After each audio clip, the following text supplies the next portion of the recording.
পায়খানা পেশাব করে দেখি, ওই কারণে উঠতে দেয় না। ও তো প্রতিবন্ধী ধরেন মানজার কড়ি ভাঙি গেছে পড়ি আজকে 6 মাস। আমি ধরেন এই এলাকার সবাইকে জিজ্ঞেস করেন, আমি এর মা বাবারও খাওয়াইছি, মারও খাওয়াই, এখন বর্তমানে এই প্রতিবন্ধী লই আমি কষ্ট করতে আছি। কি নাম আপনার মায়ের নাম কি? কইনুর বেগম। আপনার নাম কি? আমার নাম রোকেয়া বেগম। বাড়ির নাম?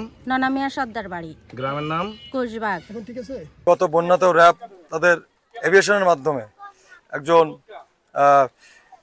মানে সন্তান সম্পন্ন মাকে তারা উদ্ধার করে নিয়ে যায় এবং তার সর্বোচ্চ সেবার নিশ্চয়তা করে।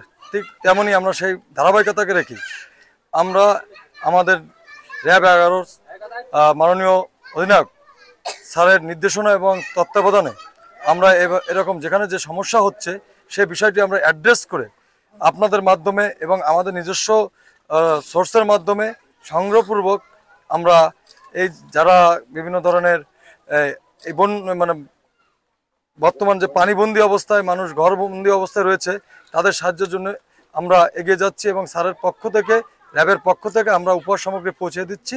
তার প্রেক্ষাপটে আজকে আমরা যখনই তথ্য পেয়েছি যে একজন বৃদ্ধ যিনি অসুস্থ এবং প্রতিবন্ধী এবং তাকে সে কোনো সাহায্য পায় নাই, তখনই আমরা ছুটে গিয়েছি এবং তার মেয়ের কাছে আমরা সাহায্য পৌঁছে দিয়েছি এবং এটা আমরা কন্টিনিউ করব এবং চলমান থাকবে এবং আপনাদের কাছেও আমাদের আবেদন থাকবে যদি এরকম কোনো তথ্য থাকে এবং আপনারা আমাদের কাছে বলবেন, আমরা অবশ্যই সেখানে যাব এবং তাদের সাহায্য করার জন্য আমাদের র্যাবের পক্ষ থেকে তাদেরকে আমরা প্রীতি উপহার হিসেবে আমরা উপহার সামগ্রী পৌঁছে দেব।